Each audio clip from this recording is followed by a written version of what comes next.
Banking regulation, capital and banking regulation. देखिए capital का and banking का पुराना नाता है। देखो आपको जहां कहीं भी हम बैंकिंग की बात करते हैं आज की डेट में, वहां पर आपको साथ साथ में क्या मेंटेन करनी पड़ती है, आपको कैपिटल भी प्रॉपरली मेंटेन करनी पड़ती है। आपको साथ ही जो कैपिटल है वो भी मेंटेन करनी पड़ती है। यानी कि बैंक कोई भी एक्टिविटी कर रहा है, बैंक आज की डेट में कोई भी एक्टिविटी कर रहा है, चाहे वो लेंडिंग की एक्टिविटी कर रहा है, चाहे वो किसी और तरीके की एक्टिविटी कर रहा है, यानी कि जहां कहीं भी बैंक का एक्सपोजर है वहां पर बैंक को रेगुलेटरी कैपिटल को मेंटेन करना पड़ता है। देखिए हम ऑलरेडी बेसल 3 के बारे में पढ़ चुके हैं, ठीक है। तो बेसल 3 के बारे में हमने काफी कुछ चीजें पढ़ी हैं एंड ये भी चीजें सभी उन्हीं से रिलेटेड हैं। ये भी जो आगे आने वाले हमारे जो यूनिट्स हैं ये सभी उन्हीं से रिलेट करते रहेंगे, ठीक है। तो यहां पर भी हम कैपिटल की बात कर रहे हैं कि आपको रेगुलेटरी कैपिटल को कवर अप करना पड़ता है। तो डिफरेंट जो कंपोनेंट्स हमने देखे थे बेसल 3 में, ठीक है, उनको देखने से पहले एक दो रिस्क की डेफिनेशंस हैं उनको यहां पर कवर कर रहे थे, जो कि डील करता है विद द, सबसे पहली जो डेफिनेशन है that is with the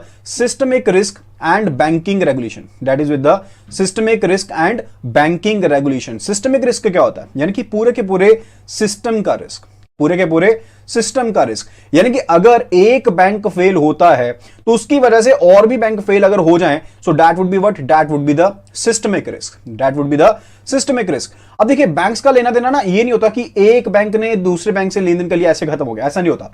bank ए ने यहां पर बैंक बी से भी लेन देन कर रखा है, बैंक बी ने यहां पर सी से, डी से, तो एक यहां पर पूरा का पूरा क्या बना हुआ, जाल बना हुआ है। यानी कि आपस में जो इनकी लेनदारी है, देनदारी है, आपस में काफी ज्यादा है, एक दूसरे के ऊपर क्या है, डिपेंडेंट है बैंक, एक दूसरे के ऊपर किसी ना किसी तरीके से जुड़े हुए हैं। कहने का मतलब है कि अगर यहां पर एक बैंक भी फेलियर हो जाता है तो उससे क्या होगा, अल्टीमेटली जो दूसरे बाकी बैंक्स हैं उनकी पेमेंट्स रुक जाएंगी, जब उनकी पेमेंट्स रुक जाएंगी तो अल्टीमेटली वो बैंक भी अपनी फर्दर ऑब्लिगेशंस जो हैं उनको पूरा नहीं कर पाएंगे। तो बैंक आगे जो है वो भी अपनी ऑब्लिगेशंस को पूरा नहीं कर पाएंगे एंड जब बैंक अपनी ऑब्लिगेशंस को पूरा नहीं कर पाएंगे तो ultimately that will lead to पूरा का पूरा सिस्टम जो है वो फेलियर की कगार पर आ जाएगा। पूरा का पूरा जो आपका सिस्टम है वो फेलियर के कगार पर आ जाएगा। तो ये जो रिस्क होता है that is said to be systemic risk.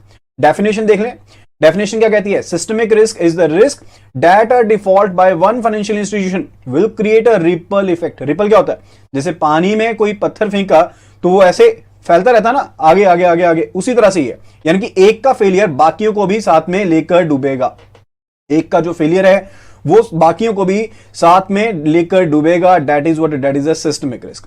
There are huge number of the over the counter transactions. तो बैंक्स के बीच में आपस में ओवर द काउंटर ट्रांजैक्शंस जो होती हैं वो काफी ज्यादा होती हैं। अब एक ट्रांजैक्शन दूसरी ट्रांजैक्शन, एक बैंक से दूसरी बैंक से, अल्टीमेटली सभी बैंक्स उसी जाल में क्या हुए हैं, आपस में जुड़े हुए हैं। The markets operated totally without the regulator और गवर्नमेंट इंटरवेंशन। यानी कि अगर मार्केट में ना तो रेगुलेटर है ना ही गवर्नमेंट की इंटरवेंशन है, गवर्नमेंट की कोई देखरेख है, गवर्नमेंट किसी तरह से वहां पर अपना कब्जा नहीं कर रही, अपना यहां पर हक नहीं जता रही, तो उसके केस में अगर बैंक इवन इस रिस्क को लोएस्ट लेवल पर भी लेकर जाते हैं वहां पर भी बैंक के कोलैप्स होने के चांसेस काफी बढ़ जाते हैं। Banks that took risks by keeping low level of equity capital would find it difficult to attract deposits and might experience a run on deposits। तो होगा क्या अल्टीमेटली, अगर यहां पर एक बैंक फेलियर हो गया एंड बैंक अपनी ऑब्लिगेशंस को फुल ना कर पाया तो उसके केस में बैंक तो दिवालिया हो जाएगा। अब इसका एक ही बचाव है, क्या बचाव है कि गवर्नमेंट ये रेगुलेशंस को इंप्लीमेंट करवाए इन बैंक्स के ऊपर कि आपको बीइंग अ बैंक कुछ ना कुछ डिपॉजिट्स अलग से मेंटेन करके रखने पड़ेंगे। यानी कि एक कैपिटल आपको अलग से मेंटेन करके रखनी पड़ेगी जो आपको कब काम आएगी, इस डिफिकल्ट टाइम में कब काम आएगी, यानी कि जब यहां पर क्राइसिस होगा तब आप रिवाइव कर पाएंगे। ठीक है, तो हमने जो एलसीआर पढ़ा था, एनएसएफआर पढ़ा था, उसी पर्पस के लिए आप मेंटेन करते हैं। नेट स्टेबिलिटी फंडिंग रेशियो जो है उनको आप मेंटेन करते हैं, ठीक है, that was the purpose of it. Okay, then it is regarding the Cooke ratio. Cooke ratio says basically simple सी एक चीज है कि हमने जब यहां पर बैंक के जो टोटल रिस्क वेड एसेट्स हैं, बैंक के टोटल रिस्क वेड एसेट्स हैं, यानी कि बैंक के जब हमने पूरा का पूरा जो क्रेडिट एक्सपोजर है उसको मापने की बात करते हैं तब इस रेशियो का इस्तेमाल करते हैं। यहां पर हम on balance sheet end of balance sheet items दोनों को ही कंसीडर करते हैं। किनको कंसीडर करते हैं, ऑन बैलेंस शीट आइटम्स को भी कंसीडर करेंगे, साथ के साथ जो ऑफ बैलेंस शीट आइटम्स हैं उनको भी साथ में ही हम क्या करेंगे, यहां पर कंसीडर करेंगे। Okay, after that it is regarding the components. तो डिफरेंट कंपोनेंट्स हैं, वही वाला चार्ट जो ऑलरेडी हम कर चुके हैं, ठीक है। तो आपको इसमें कोई डिफिकल्टी भी होनी नहीं चाहिए। फिर से मैं आपको यहां पर रिपीट कर दे रहा हूं। Kindly please change your video resolution, it might be the issue. Kindly please change the video resolution, it will be working fine because the video and audio quality eight our and is working fine now. Okay, so capital and it's component की बात कर रहे थे हम यहां पर, ठीक है। तो यहां पर देखिए जो आपकी कैपिटल आपको मेंटेन करनी रहती है वो मेजर दो पार्ट है ना आपके पास। एक तो मेरे पास है टीयर 1 कैपिटल की फॉर्म में मुझे करना पड़ता है, दूसरा है मुझे यहां पर टीयर 2 कैपिटल की फॉर्म में मेंटेन करना पड़ता है, ठीक है। तो टीयर 1 कैपिटल टीयर 2 कैपिटल की फॉर्म में मुझे यहां पर जो अपनी कैपिटल है रेगुलेशंस हैं उनको मेंटेन करना है। अब टीयर 1 के बारे में मैं ऑलरेडी जानता हूं, ये बेहतर है। टीयर 2 जो है ये मेरे पास एक सप्लीमेंट्री कैपिटल है, this is somewhat supplementary capital over here, ठीक है। अदरवाइज यहां पर अगर टीयर 1 की बात करते हैं तो दो पार्ट्स में आगे टीयर 1 को बांट दिया।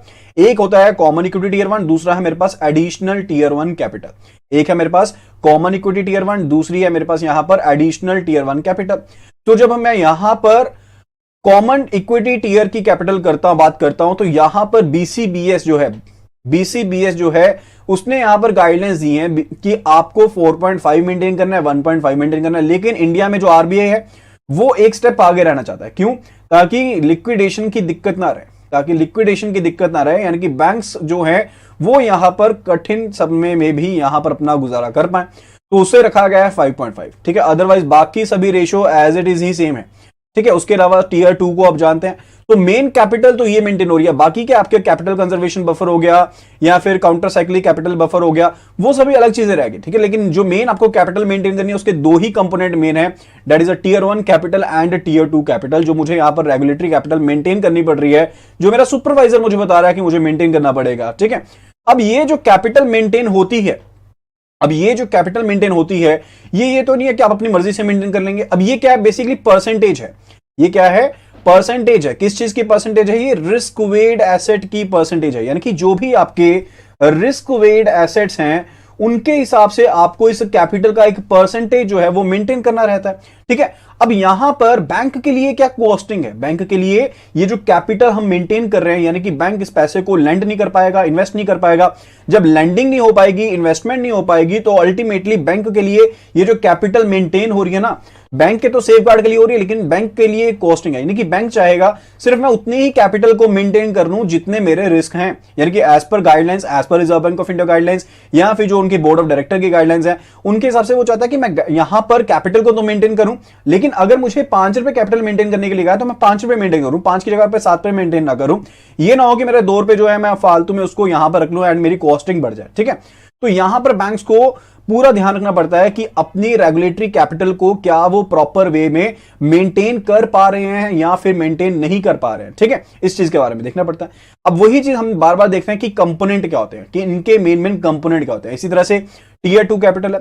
अब टीयर 2 कैपिटल के लिए आपको 2% जो है मेंटेन करना है किसका? रिस्क वेट एसेट्स का।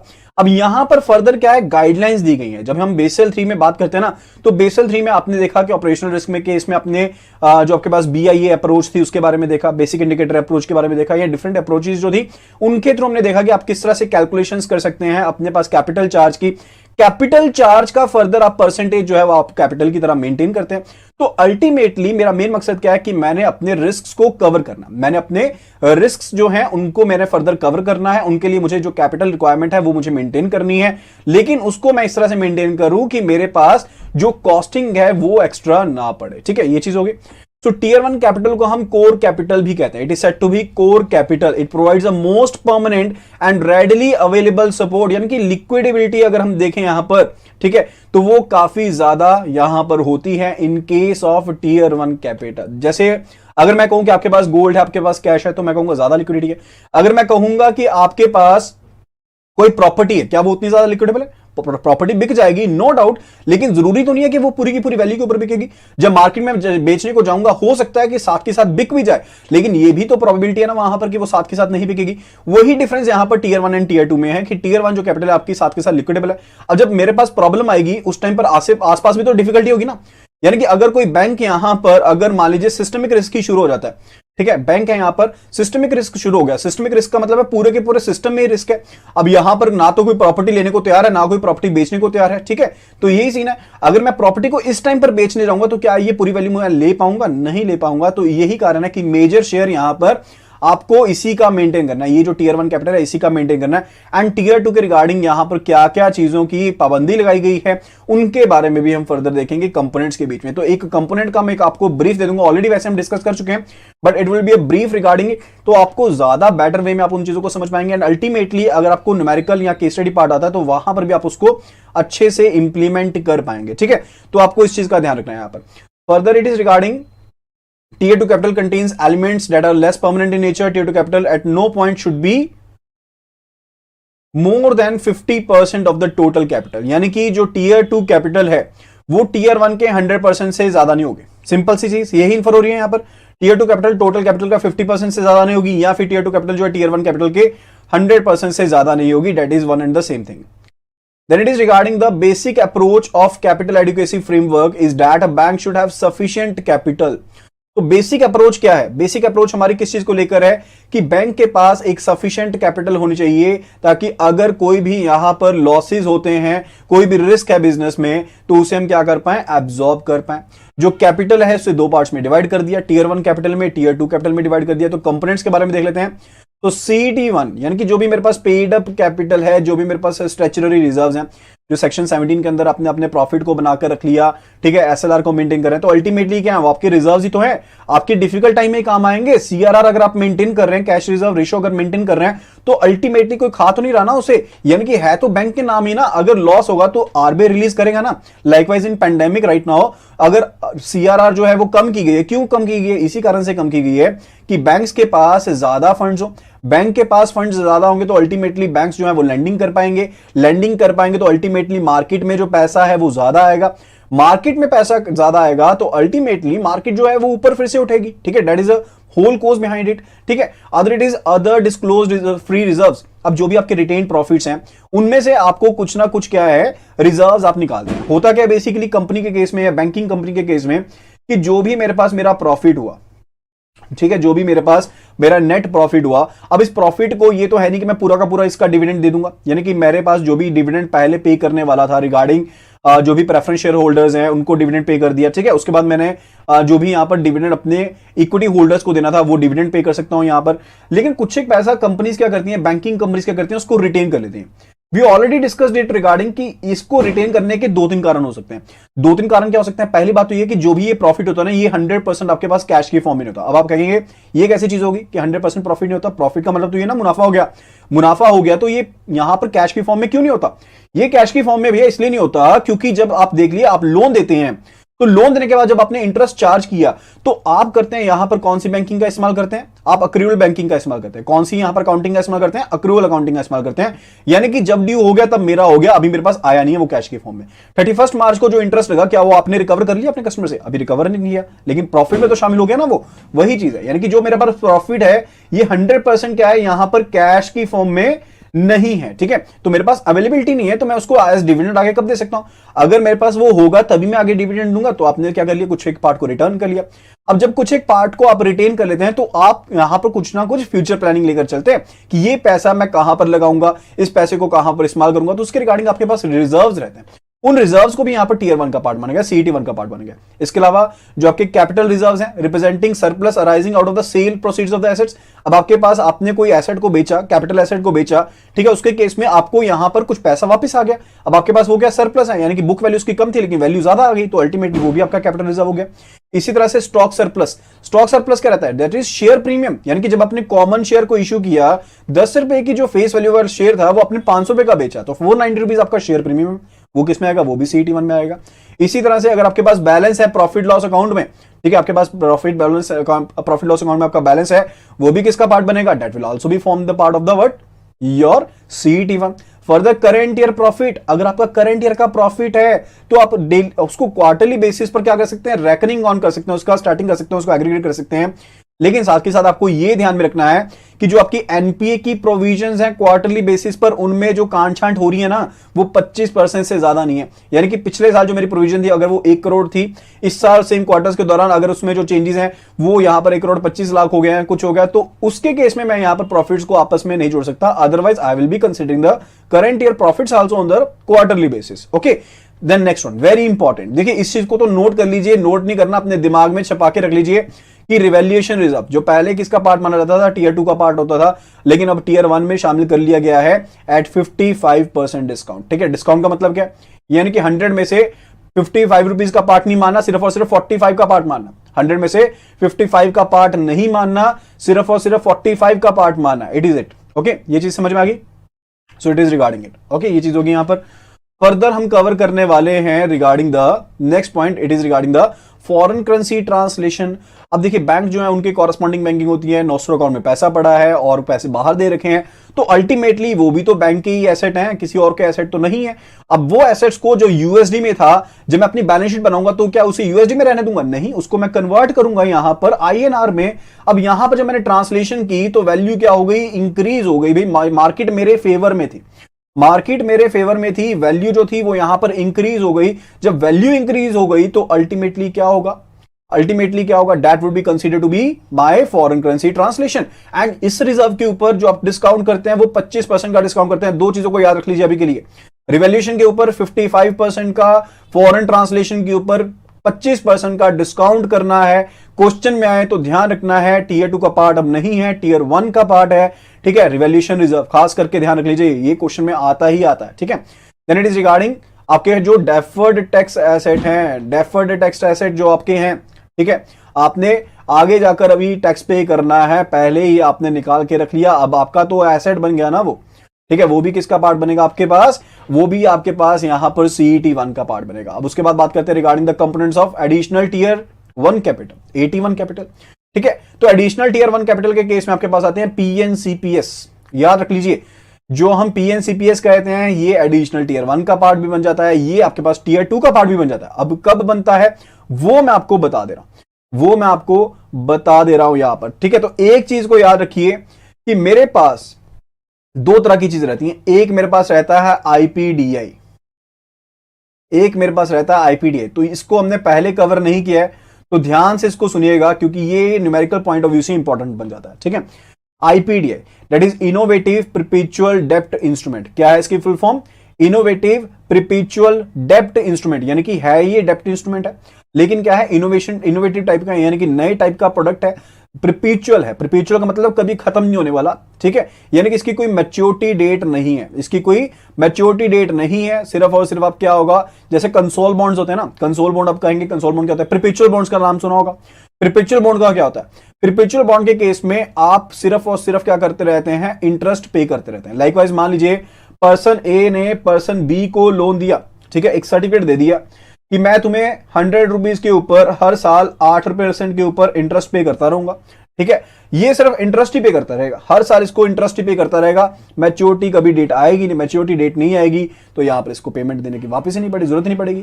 तो it is that kind of instrument, it is that kind of instrument. ठीक है, दैट इज इनोवेटिव परपेचुअल डेब्ट इंस्ट्रूमेंट। अब ये जो परपेचुअल डेब्ट इंस्ट्रूमेंट है ना, अब यहां पर इन्होंने एक लिमिट बना दी, इसकी क्या बना दी, एक लिमिट बना दी, यानी कि इसका जो यहां पर पार्टिसिपेशन हो सकती है सिर्फ और सिर्फ 15% हो सकती है टीयर 1 कैपिटल। टोटल पार्टिसिपेशन यहां पर कितनी हो सकती है आईपीडीआई की, इसकी जो पार्टिसिपेशन है टोटल और टोटल यहां पर सिर्फ और सिर्फ 15% हो सकती है टीयर 1 कैपिटल के केस में। टीयर 1 कैपिटल के केस में यहां पर जो टोटल पार्टिसिपेशन होगी इसकी, वो कितनी होगी, यहां पर 15% होगी। एंड ये परसेंटेज कौन सी कैपिटल का निकालते हैं, as on the 31 March of previous year, यानी कि पिछले साल की 31 मार्च को जो मेरी कैपिटल थी उसका मैक्सिमम 15% मैं यहां पर इसका कंसीडर करता हूं, उसका मैक्सिमम 15% यहां पर कंसीडर करता हूं। अब उसके बाद बात आती है पीएनसीपीएस। पीएनसीपीएस का मतलब तो आप जान ही गए होंगे, पीएनसीपीएस क्या है, परपेचुअल। अब इसके केस में भी परपेचुअल है, यानी कि ये भी आपका कभी एंड नहीं होने वाला, इसके भी कभी मैच्योरिटी नहीं आएगी, चलता रहने वाला है। Non cumulative, non cumulative preference share है। प्रेफरेंस का मतलब है कि जब कंपनी डिविडेंड देगी तो इस पर्सन को पहले देगी, जब खाना खिलाएगी संगत में तो इसको पहले खाना दिया जाएगा, यही चीज है यहां पर। ठीक है, इसको प्रेफरेंस मिलेगा। अब जब इसको यहां पर प्रेफरेंस मिलेगा, इसको प्रेफरेंस तो मिलेगा लेकिन क्यूमुलेशन नहीं मिलेगा। क्यूमुलेशन का मतलब अगर 1, 2 साल 3 साल कंपनी ने डिविडेंड पे नहीं किया तो ये नहीं कहेगा कि पिछला डिविडेंड भी मुझे दो, सिर्फ और सिर्फ इस साल का जो डिविडेंड अलाउ किया कंपनी ने, सिर्फ वही डिविडेंड यहां पर पे किया जाएगा। ठीक है, it is what, it is perpetual non cumulative preference share, it is perpetual non cumulative preference share. अब इसकी दोनों की लिमिट है, कंबाइंड लिमिट है कितनी, 40% की। यानी कि इसकी यहां पर इंडिविजुअल लिमिट होगी 15% की, लेकिन पीएनसीपीएस की एंड आईपीडीआई की कंबाइंड लिमिट है यहां पर टीयर 1 में 40%, यानी कि इनका जो अमाउंट है यहां पर टीयर 1 के केस में वो 40% से ज्यादा नहीं होगा किसी भी समय पर। यह चीज जान लीजिए कि आईपीडीआई का 15% एंड पीएनसीपीएस एंड आईपीडीआई दोनों का कंबाइंड कितना है, मैक्सिमम 40% यहां पर पार्ट हो सकता है, उससे ज्यादा की यहां पर इनकी पार्टिसिपेशन यहां पर नहीं होगी फर्दर। अब ये पार्ट तो आपने यहां पर एंटर कर दिया, अब जो सरप्लस हो गया वो कहां जाएगा, that could be the part of tier 2 capital, वो टीयर 2 का पार्ट बन सकता है। वो किसका पार्ट बन सकता है, वो टीयर 2 का पार्ट बन सकता है। Is it clear? ठीक है। अब ना यहां पर एक क्वेश्चन आता है रिगार्डिंग, एक क्वेश्चन आता है एक्चुअली अपने माइंड में एक चीज आती है छोटी सी, जो कभी कभी मतलब आनी भी चाहिए, खैर दैट इज रिगार्डिंग कि शेयर प्रीमियम ना तीनों में शुरू हम काउंट करेंगे। शेयर प्रीमियम को हम यहां पर 81 में भी लिख लिया, ऊपर हमने CET1 में भी पढ़ लिया, फर्दर उसमें भी हम टीयर 2 में भी पढ़ लेंगे। So that is what basically क्या हो रहा है, डिफरेंट डिफरेंट टाइप ऑफ के इंस्ट्रूमेंट जो है कंपनी इशू करती है। कंपनी क्या करती है, डिफरेंट टाइप के जो इश्यूज हैं, डिफरेंट टाइप ऑफ के जो शेयर्स हैं उनको इशू करती है। अब जिस कैपिटल को वो शेयर बिलोंग कर रहा है उस कैपिटल के हिसाब से हम उस शेयर प्रीमियम को जो रिस्पेक्टिव कैटेगरीज हैं उनमें इंक्लूड करते हैं। Is it clear? ओके, तो यहां पर मेन चीज क्या समझने वाली थी, यहां पर ये आपने पार्ट समझ लिए, ठीक है, साथ के साथ ये रिवैल्यूएशन रिजर्व जरूरी हो गया, ये ट्रांसलेशन रिजर्व जरूरी हो गया। फर्दर उसके बारे में आईपीडीआई का आपको पता लग गया कि आईपीडीआई के केस में आपको 15% से ज्यादा कंसीडर नहीं करना। फर्दर रिगार्डिंग द पीएनसीपीएस जो आपके परपेचुअल एंड प्लस आईपीडीआई हैं, इनका जो टोटल पार्ट है ये 40% मैक्स रहेगा। इसके अबव जो रहेगा that would be considered in tier 2, वो कहां पर रहेगा, वो टीयर 2 में रहेगा। ओके, एंड फर्दर मैंने आपको बता दिया एक्सेस पार्ट जो है वो टीयर 2 में रहेगा। अब इसके बाद बढ़ते हैं आगे रिगार्डिंग की डेप्ट कैपिटल इंस्ट्रूमेंट जो हैं वो आपके यहां पर हो सकते हैं। डेप्ट कैपिटल इंस्ट्रूमेंट जैसे इनोवेटिव जो डेप्ट कैपिटल इंस्ट्रूमेंट्स हैं यही शामिल हो गए यहां पर, ठीक है, वो इसका पार्ट बन सकते हैं। आफ्टर डेट टीयर 2 कैपिटल, अब टीयर 2 कैपिटल के बारे में देख लेते हैं कि टीयर 2 कैपिटल क्या कहती है यहां पर। See general provisions and loss reserves, general provisions and loss reserve. अब मैंने अपने लोन अकाउंट के लिए क्या किया, जो प्रोविजंस थी ना वो निकाल के रख ली। मैंने अपने लोन अकाउंट्स के लिए जो प्रोविजंस थी वो निकाल के रखी हैं, तो वो किसका पार्ट बनेगी, वो यहां पर टीयर 2 का पार्ट बनेगी। इसी तरह से मेरे जो डेप्ट कैपिटल इंस्ट्रूमेंट्स हैं, अब डेप्ट कैपिटल इंस्ट्रूमेंट्स में ना इसके डिफरेंट डिफरेंट पार्ट्स हैं। डेप्ट कैपिटल इंस्ट्रूमेंट में एक तो इसके हाइब्रिड इंस्ट्रूमेंट आ जाते हैं। अब हाइब्रिड इंस्ट्रूमेंट का मतलब क्या होता है, व्हाट आर हाइब्रिड इंस्ट्रूमेंट। देखिए जब कंपनी लोन उठाती है ना, जब कंपनी लोन उठाती है तो वहां पर आपके पास अलग अलग तरह के इंस्ट्रूमेंट रहते हैं, एज वी ऑलरेडी डिस्कस। एक तो आपके पास रहता है कि लोगों को अपनी कंपनी का हिस्सा बना लो ताकि उसको पैसा वापस ना करना पड़े, ठीक है। लाइकवाइज जैसे हम पार्टनर बनाने की बात करते हैं, जब पार्टनर बनाएंगे तो उसको प्रॉफिट का हिस्सा देना होगा, लेकिन उससे जो पैसे हमने उधार पर लिए हैं वो पैसा आपको वापस नहीं करना होगा। ये चीज रहती है किसके केस में, ये चीज रहती है जब हम इक्विटी की बात करते हैं, जब हम इक्विटी की बात करते हैं, ठीक है। यानी कि जब कंपनी शेयर इशू करती है तो कंपनी उनसे डेप्ट नहीं लेती, कंपनी उनसे डेप्ट नहीं लेती, कंपनी उनसे बेसिकली क्या रहती है, पैसा जो है वो उधार पर लेती है। उधार पर नहीं लेती कंपनी, जो पैसा उनसे उधार पर नहीं लेती, उसके केस में कंपनी उनको बेसिकली एक राइट देती है, ओनरशिप का राइट देती है, ठीक है। That is in the case of equity. अब दूसरी चीज क्या रहती है, डेप्ट का, डेप्ट की पार्ट रहता है। जैसे कंपनी ने कमर्शियल पेपर निकाल दिए या फिर बॉन्ड्स इशू किए, डिबेंचर्स इशू किए, तो वो डेप्ट है, यानी कि कंपनी के ऊपर ऑब्लिगेशन है पे करने की। तो हाइब्रिड में क्या है, दोनों का कॉम्बिनेशन है। हाइब्रिड के केस में क्या है, इन दोनों का कॉम्बिनेशन है, ठीक है। That is the case of the hybrid instruments, ठीक है। इसके अलावा क्या है, डेप्ट कैपिटल इंस्ट्रूमेंट्स में जो पीसीपीएस है, देखिए हमने यहां पर जो टीयर 1 था, टीयर 1 कैपिटल के केस में पढ़ा था हमने पीएनसीपीएस के बारे में। जो टीयर 2 कैपिटल है इसके केस में आरएनसीपीएस, पीसीपीएस, ये सभी चीजों का इस्तेमाल होता है। पीसीपीएस क्या, this is perpetual cumulative preference shares, and RNCPS क्या है, this is redeemable non cumulative preference shares, and further RCPS that is redeemable cumulative preference shares जो कि बैंक के द्वारा इशू किए गए। फर्दर जो आपके पास स्टॉक सरप्लस है, ये तो देखिए तीनों ही केसेस में हमने लिखा है। तो वो किसके हिसाब से है, जो भी इंस्ट्रूमेंट इशू कर रहे हैं ना उसके हिसाब से जो आपके पास एक्स्ट्रा सरप्लस आया that would B considering the part of it, तो वो उसमें पार्ट जो है वो शामिल होगा। डेप्ट कैपिटल इंस्ट्रूमेंट, बिल्कुल डेप्ट कैपिटल इंस्ट्रूमेंट्स का टाइप्स डिफरेंट डिफरेंट है सर। ये बेसिकली जो यहां पर टाइप दिए गए हैं these are the part of the tier 2 capital. लेकिन जो हमने पीएनसीपीएस का पार्ट पढ़ा था, आईपीडीआई का पार्ट बना था, that was a part of tier 1 capital. लेकिन उनका जो सरप्लस रहेगा that would be considered over here in the case of tier 2 capital, वो टीयर 2 कैपिटल के केस में शामिल होगा। आफ्टर दैट अब देखिए टीयर 2 के बारे में ना थोड़ा सा डिटेल में पढ़ लेते हैं। टीयर 2 के बारे में थोड़ा सा डिटेल में पढ़ लेते हैं। दैट इज रिगार्डिंग, सबसे पहली चीज है जनरल प्रोविजंस एंड रिजर्व्स। देखिए जब मैंने जनरल प्रोविजन एंड रिजर्व की बात करनी है ना, तो इसमें जो इंपॉर्टेंट पॉइंट याद रखने वाला वो यहां पर करवाना आपको, इसीलिए इसको हम कवर करने वाले हैं।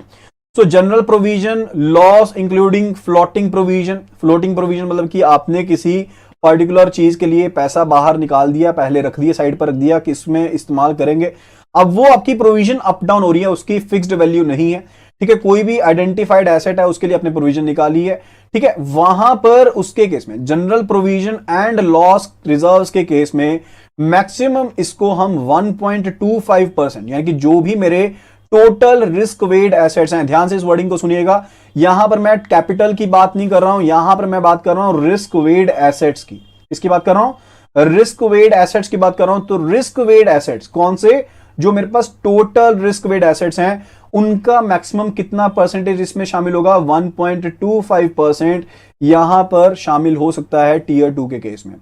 The excess provision of sale of NPAs, अगर मैंने सेल करते हैं, डिस्ट्रेस्ड अकाउंट्स को सेल करते हैं, या फिर एसेट रिकंस्ट्रक्शन कंपनी हो सकती है जिसको हमने बेचा, ठीक है, उसके केस में अगर मेरे पास कोई एक्सेस यहां पर अमाउंट आ गया तो वो हो गया। फर्दर इट इज रिगार्डिंग कि अगर मेरे पास कोई भी डेप्रिसिएशन जो अवेलेबल थी उसकी एक्सेस प्रोविजन मैंने निकाली हुई थी, उसके केस में भी यहां पर बेसिकली क्या होगा, मान लीजिए कोई टैक्स था उसके लिए अगर अलग से मैंने प्रोविजन निकाल दी, तो वो सभी भी यहां पर किसमें शामिल होंगे, जनरल प्रोविजन का ही पार्ट बनेंगे। लेकिन मैक्सिमम कितना अमाउंट होगा इसमें, 1.25% of the total risk weighted assets को ही यहां पर टीयर 2 में शामिल किया जाएगा। ओके, मैक्सिमम इसमें 1.25% को ही शामिल किया जाएगा।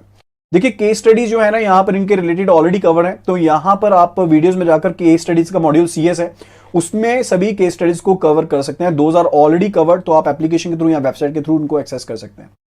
ओके, सो आफ्टर दैट ये चीज होगी, ये काफी इंपॉर्टेंट थी चीज यहां पर, तो इसको ध्यान में रखना है कि यहां पर general provisions and loss reserves के केस में जो मैक्सिमम परसेंटेज हम यहां पर कवर करेंगे that will be 1.25% of the total risk weighted assets. अब उसके बाद बात आती है regarding the hybrid dept instruments, regarding the hybrid dept capital instruments. So these instruments are of the similarities to equity, लेकिन दोनों दोहरापन होता है इसमें, मैंने आपको ऑलरेडी बताया, यानी कि इक्विटी की भी एंड जो डेप्ट है दोनों की साझेदारी मिलकर क्या बनता है, हाइब्रिड डेप्ट कैपिटल इंस्ट्रूमेंट बनता है। जैसे पीसीपीएस हो गया, आरएनसीपीएस हो गया, आरसीपीएस हो गया, वो इसमें शामिल रहते हैं। Then it is regarding the subordinated डेप्ट। तो बैंक है यहां पर अपने बोर्ड की अप्रूवल के साथ रूपी सबऑर्डिनेटेड डेप्ट जो है उसको भी उठा सकते हैं, रूपी सबऑर्डिनेटेड डेप्ट जो है उसे भी उठा सकते हैं, and that would be covered under tier 2 capital. वो किस में शामिल होगा, वो टीयर 2 में शामिल होगा, वो किस में शामिल होगा, टीयर 2 में शामिल होगा। तो these were the components regarding the tier 1 and tier 2, these were the components regarding the tier 1 and tier 2। तो जल्दी से मैं आपको एक रिवीजन से करवा देता हूं। सबसे पहले हम बात करते हैं यहां पर टीयर 1 के केस में जो मेन चीज ध्यान में रखने वाली है, पहला point that is regarding the revaluation reserves. Revaluation का मतलब समझते हैं ना, जैसे मान लीजिए मेरी सिक्योरिटी थी, पहले वैल्यू थी कितनी 10 लाख की, जब दोबारा रिवैल्यूएशन करवाई तो कितनी होगी वैल्यू, 15 लाख की होगी, वैल्यू बढ़ गई, तो उनको भी यहां पर किस में शामिल कर सकते हैं, हम टीयर 1 में शामिल कर सकते हैं, लेकिन एट 55%। क्या है 55% पे नहीं करना कंसीडर 45% पे है, 55% तो डिस्काउंट का अमाउंट है, 55% तो डिस्काउंट का अमाउंट है। पहला पॉइंट टीयर 1 में नोट कर लीजिए, ठीक है। दूसरी चीज जो मेरे पास है that is regarding the foreign translation reserves. Foreign translation reserves, बाहर के जो चीजें थी उनको इंडियन वैल्यू में कन्वर्ट करके देखा तो उसको यहां पर कवर कर सकते हैं एट 25% डिस्काउंट, 25% डिस्काउंट के ऊपर उसको भी कंसीडर कर लेंगे। इज इट क्लियर, ये चीज क्लियर होगी यहां पर, ठीक है। अब तीसरी चीज that is regarding the IPDI, that is regarding the IPDI. IPDI क्या है, आईपीडीआई इज इनोवेटिव परपेचुअल डेप्ट इंस्ट्रूमेंट। तो आईपीडीआई का जो मैक्सिमम पार्ट हम कंसीडर करेंगे, पिछले साल की 31 मार्च को जो कैपिटल थी उसका 15%, यहां पर डिस्काउंट नहीं कर रहे, यहां पर वैल्यू की बात कर रहे हैं, 15% वैल्यू को कंसीडर करेंगे। Then it is regarding the PNCPS, perpetual non cumulative preference shares. तो पीएनसीपीएस प्लस आईपीडीए दोनों का मिलाकर टोटल कितना हो सकता है, 40% जो पार्ट होगा वो मैक्सिमम यहां पर टीयर 1 में शामिल हो सकता है। ठीक है, ये चीज क्लियर होगी। यहां पर ये 4 पॉइंट जो है उनको समझ लीजिए, बहुत ज्यादा इंपॉर्टेंट है। रिवैल्यूएशन रिजर्व कई बुक्स में अगर आपके पास पुराने एडिशन है तो वहां पर टीयर 2 का पार्ट होगा, लेकिन ये टीयर 1 का पार्ट है अभी के लिए। अब ये बात हो गई आपके पास टीयर 1 के बारे में। ठीक है, अब टीयर 2 के बारे में क्या चीज है, व्हाट अबाउट टीयर 2? टीयर 2 के बारे में क्या चीज है? देखिए टीयर 2 का सिंपल सा फंडा है। इसमें एक चीज तो आपने ध्यान में रखनी है regarding the general provisions and reserves. जो मेरे पास जनरल प्रोविजंस हैं, जो मेरे पास रिजर्व्स हैं, उनके बारे में अगर मैं बात करता हूं तो यहां पर मैक्सिमम 1.25% का पार्ट रहेगा। मैक्सिमम 1.25% का पार्ट रहेगा, यानी कि टोटल जो टीयर 2 कैपिटल है, जो टोटल यहां पर रिस्क वेड एसेट्स हैं उनका मैक्सिमम 1.25% पार्ट रहेगा। टोटल रिस्क वेड एसेट्स का 1.25% का पार्ट रहेगा। Is it clear?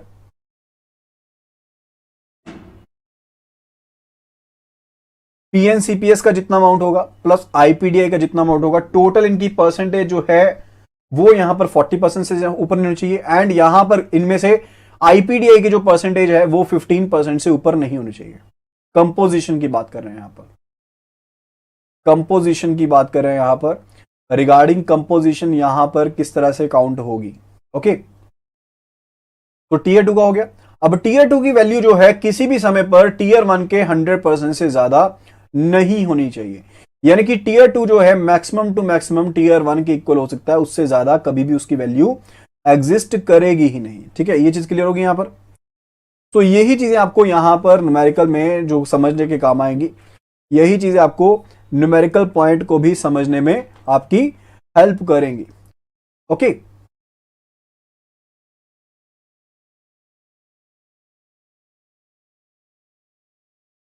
Okay,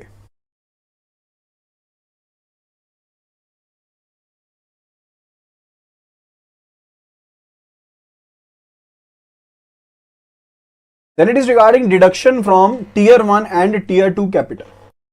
Deduction from the tier 1 and tier 2 capital.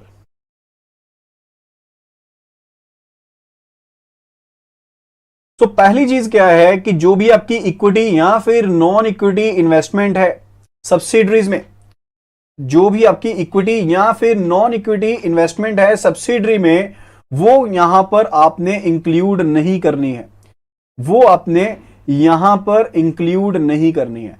ठीक है, जब भी हमने टीयर 1 की वैल्यू निकालनी है, टीयर 2 की वैल्यू निकालनी है, लेकिन उसमें से जो पैसा आपने इन्वेस्ट कर रखा है, जो पैसा आपने इन्वेस्ट कर रखा है टीयर 1 में, टीयर 2 में, ठीक है, वो पैसे में से जो अपने इन्वेस्टमेंट सब्सिडरी में करी हुई है, that will not be considered.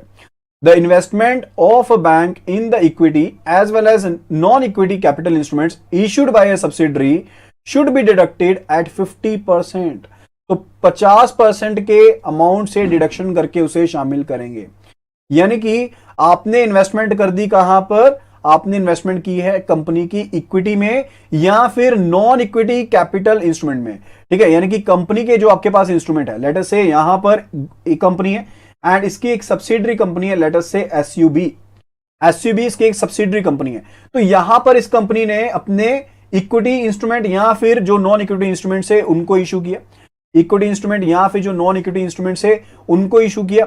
ठीक है, एंड फर्दर यहां पर ए ने इन्वेस्टमेंट कर दी इस इक्विटी इंस्ट्रूमेंट में या फिर नॉन इक्विटी इंस्ट्रूमेंट में, तो यहां पर जब आप उसे कंसीडर करेंगे अंडर टीयर 1 या फिर tier 2, that would be considered at 50% deduction.